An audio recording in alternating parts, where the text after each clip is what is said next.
नेताओं के वेतन भत्तों पर कहाँ आपत्ति नहीं होती। अपने आप ही लोग पूछते ही हैं कि जब सरकारी नौकरी में पेंशन के लिए 20-20 साल नौकरी करनी पड़ती है तो 5 साल की विधायकी पर आजीवन पेंशन किस बात की मिलती है।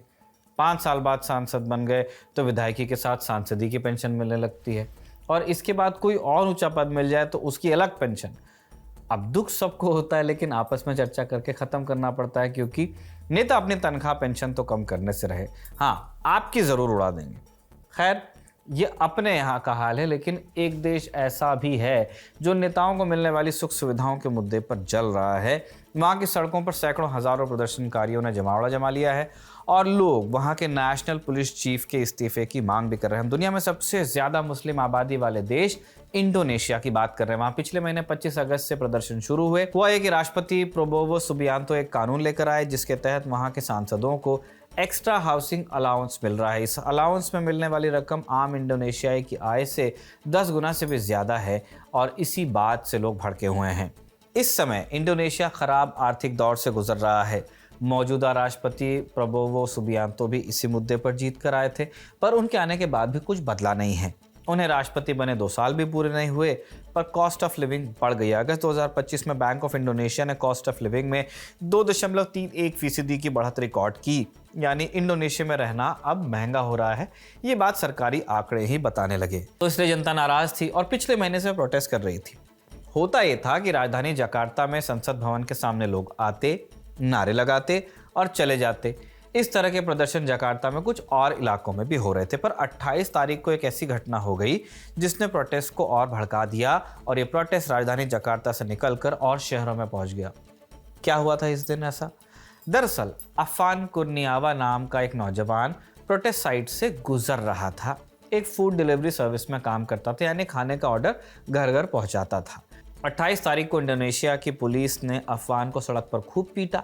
इंडोनेशिया की मीडिया में लिखा जा रहा है कि बाद में पुलिस ने उस पर गाड़ी भी चढ़ा दी, जिससे उसकी मौत हो गई। जब ये वीडियो इंडोनेशिया में वायरल हुआ तो प्रोटेस्ट और भड़क गए। अफवान 21 साल का नौजवान था, गरीब परिवार से आता था और पेट पालने के लिए फूड डिलीवरी सर्विस में काम करता था, इसलिए उसकी कहानी से भी लोगों को सहानुभूति हुई। नतीजतन प्रोटेस्ट भड़क गया। इंडोनेशिया में दर्जन भर से ज्यादा शहरों में ये आग पहुंच चुकी है। लोग सरकारी संपत्ति को तोड़ रहे हैं, आग लगा रहे हैं। इंडोनेशिया की सरकार का कहना है कि अब तक 30 करोड़ की संपत्ति को नुकसान पहुंच चुका है, पर प्रदर्शन नहीं थम रहे हैं। इंडोनेशियाई अखबार जकार्ता पोस्ट ने रिपोर्ट किया है कि प्रदर्शन में 10 लोग मारे जा चुके हैं और 700 से ज्यादा घायल हुए हैं। पुलिस ने 1300 से ज्यादा लोगों की गिरफ्तारी कर ली है। 5 सितंबर को प्रदर्शनकारी अपनी मांग लेकर सरकार के पास पहुंचे हैं, पर अब तक कोई हल नहीं निकल पाया है। ऐसे में सवाल पूछा जा रहा है कि क्या इन प्रदर्शनों की वजह से राष्ट्रपति प्रबोवो सुबियांतो की सरकार चली जाएगी? आज के शो में इसी बात का पता लगाएंगे और साथ में जानेंगे कि इंडोनेशिया में प्रोटेस्ट इतने वायलेंट कैसे हुए, जनता को सरकार से हाउसिंग अलाउंस वाले नियम के अलावा और क्या शिकायतें हैं। नमस्कार, स्वीकार कीजिए निखिल का आप खबर गांव का डेली इंटरनेशनल बुलेटिन राजदूत देख रहे हैं।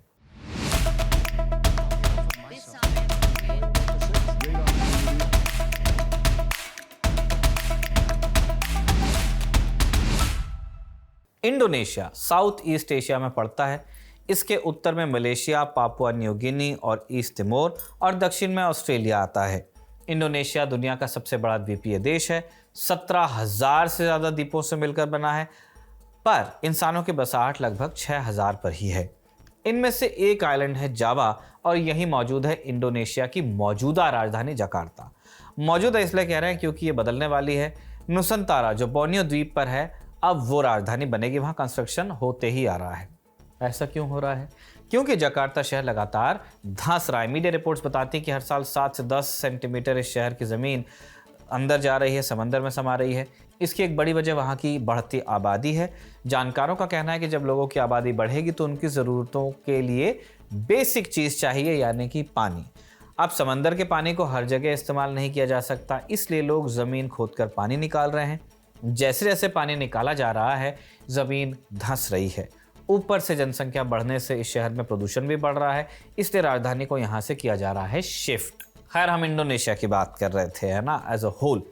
ये दुनिया का चौथा सबसे बड़ा मुल्क है। आबादी के लिहाज से 29 करोड़ लोग रहते हैं और सबसे बड़ी संख्या यहाँ मुसलमानों की है। 87% आबादी मुसलमान है। इंडोनेशिया रिंग ऑफ फायर में भी आता है, यानी कि ढेर सारे ज्वालामुखी, यहाँ करीब 125। दुनिया का दूसरा सबसे बड़ा रेन फॉरेस्ट भी यहीं पे है। सबसे बड़ा रेन फॉरेस्ट है अमेज़न में, और यहाँ ओरंगटान, कोमोडो ड्रैगन जैसे दुर्लभ जीव पाए जाते हैं इंडोनेशिया में। इंडोनेशिया चीन का अच्छा दोस्त है, यूएस से भी दुश्मनी नहीं है। नवंबर 2024 में जब ट्रंप राष्ट्रपति का चुनाव जीते थे, तब राष्ट्रपति प्रोबोवो का उनके साथ फ़ोन कॉल वाला जो वीडियो था वो वायरल हुआ था। उसमें प्रोबोवो ट्रंप को सर सर कहते हुए सुने जा रहे हैं। वो ट्रंप की तारीफ में कसीदे पढ़ रहे थे। इतनी तारीफ सुनकर ट्रंप ने भी प्रोबोवो की अंग्रेजी की तारीफ कर दी थी, और उस समय कहा गया था कि अब इंडोनेशिया अमेरिका के ज़्यादा करीब जा सकता है, पर ऐसा कुछ हुआ नहीं, बल्कि प्रोबोवो के आने के बाद इंडोनेशिया की हालत और ख़राब हुई है। पिछले साल ही राष्ट्रपति बने हैं, फरवरी 2024 में चुनाव हुए थे। पूर्व राष्ट्रपति जोको विडोडो ने प्रोबोवो को चुनाव में समर्थन दिया था, जबकि दोनों अलग अलग पार्टी से आते थे। अब ऐसा क्यों हुआ? इसलिए हुआ क्योंकि प्रोबोवो ने एक डील की थी। उन्होंने विडोडो के बेटे को अपने साथ उपराष्ट्रपति का चुनाव लड़वाया।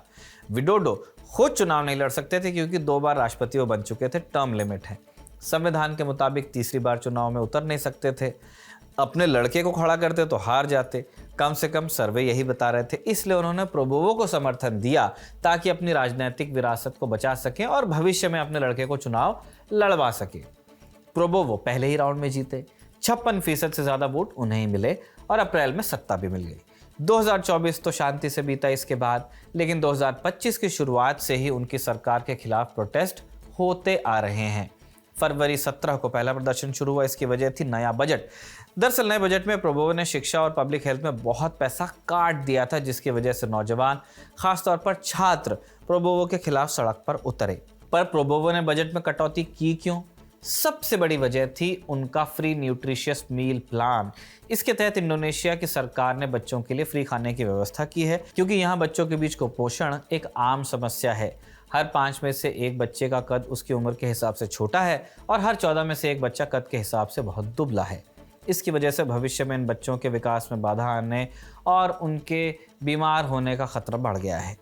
प्रोबोवो का कहना है कि अगर हमें इंडोनेशिया को डेवलप नेशन बनाना है तो उसके मुस्तकबिल को बेहतर बनाना होगा, और जब तक हमारे बच्चे ही स्वस्थ नहीं होंगे तो हम विकास कैसे करेंगे। इसलिए वो ये योजना लेकर आए थे। अब कुपोषण की समस्या आई कहाँ से? पहली वजह तो यही है कि यहाँ के 17 करोड़ से ज़्यादा आबादी गरीबी रेखा के नीचे जीती है। इंडोनेशिया के लोग 6000 से ज़्यादा अलग अलग आइलैंड्स पर रहते हैं। कनेक्टिविटी की प्रॉब्लम है, सड़क कच्ची है, खाना पानी यहाँ पहुँचाना मुश्किल हो जाता है। इसलिए लंबे समय से यहाँ बच्चों में कुपोषण मिलता है। प्रोबोवो को लगता है कि न्यूट्रिशियस मील प्लान से वो ये समस्या दूर कर सकते हैं। सिर्फ इस प्लान में $18 बिलियन सालाना खर्च होने का अनुमान है। अब इससे बजट प्रभावित होगा, लेकिन उनके आलोचक ऐसा मानते नहीं। ऊपर से जब शिक्षा और पब्लिक हेल्थ पर भार पड़ा तो लोगों ने प्रोटेस्ट कर दिया। तो प्रोबोवो की सरकार के खिलाफ पहला मोर्चा 2025 में इस तरह खुला। दूसरी बार उनकी सरकार के खिलाफ प्रोटेस्ट हुए मिलिट्री लॉ अमेंडमेंट की वजह से। चूंकि प्रोबोवो खुद मिलिट्री से आते थे, इसलिए राष्ट्रपति बनने के बाद उन्होंने सरकार में सेना की भागीदारी बढ़ाने की पूरी कोशिश की। मार्च महीने में ही मिलिट्री लॉ अमेंडमेंट संसद से पास करवा दिया। इस बिल ने इंडोनेशिया के लोगों को सुहार्तो की सैन्य तानाशाही की याद दिलाई। उसकी सैन्य तानाशाही 32 साल चली और 1998 में सुहार्तो के पद से हटने के बाद जाकर खत्म हो पाई। अब सीन यह है रिश्तेदारी का कि प्रोबोवो सुहार्तो के दामाद हैं। उन्होंने सेना की भागीदारी बढ़ाई तो खूब खुशी भी पाई होगी उसमें। इस बिल ने 3 बड़े बदलाव किए थे। कौन कौन से? पहला, जो अफसरान सेना में सेवा दे रहे हैं वो बिना रिटायर हुए ही पॉलिटिक्स में आ सकते हैं। पहले नियम था कि अगर आपको पॉलिटिक्स में आना है तो फौज से रिटायर होना होगा। दूसरा, 4 स्टार रैंक वाले जनरल अब 60 साल की बजाय 63 साल तक फौज में रह सकते हैं, जो फुल जनरल्स होते हैं। तीसरा बड़ा बदलाव हुआ कि अटॉर्नी जनरल जैसी बड़े पोस्ट जो वहां पे थे, उनमें पहले मिलिट्री से बाहर के लोगों को तरजीह दी जाती थी। उसमें अब सेना की प्रतिभागिता बढ़ा दी गई है। पहले इस बात की इजाज़त थी कि 10 केंद्रीय सरकार की पोस्ट सेना के अधिकारियों को दी जा सकती थी। ये टॉप पोस्ट थी। नए बिल के बाद इनकी संख्या 10 से बढ़ाकर 14 कर दी गई है।